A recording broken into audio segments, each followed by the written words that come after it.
Tawagin daw kami pagka nangailangan. Sa ano, sa yun nga yung Mahirap ang Marcial. buhay dito. Dito sa Saudi. Minero kami dito sa Saudi eh. Ang hirap kumita ng pera. Kaya kayo nandyan sa mga Pilipinas, sana, huwag nyo iwawalas ang pera ang pinapadala namin ha. lalong-lalo na yung mga asawa. Oo, mga asawa, nagpapakahirap kami rito tapos kayo, na ginagawa nyo.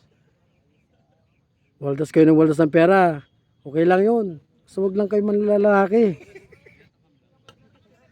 Hirap-hirap ng buhay dito sa Saudi, sa ibang bansa. Dito, kunwari yung ako dito. Ano yung hanap buhay niya oh. Ano yung hanap buhay namin. Oh. Diba? May mga bantay pa kami sa taas. Sana naman wag nyo kaming lukuhin. Eh, lagi nyo tatandaan. Ayan, nagpapakahirap yan. Para sa pamilya niya. Pero nung ginawa yung asawa niya, niloko niya. Niloko siya. Oh. Ano nangyari sa asawa mo, pre?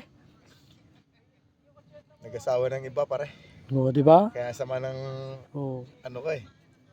Oh, di ba? Yan ang napapala sa amin, Yung anak nagpapakahirap kong tatlo, kami. naging 4 na. Oo, di ba? Kaya ayaw mo nang umuwi pare. Ayoko na, dito na lang ako. Oh, dito na tayo malilibing, dito tayo Magtitiis mamamatay. na lang ako dito. Oh, di ba? Yung asawa ko na 5. Oh. Ay, asawa na 5 to. Ayun oh, pagwardya namin oh, may baril yan.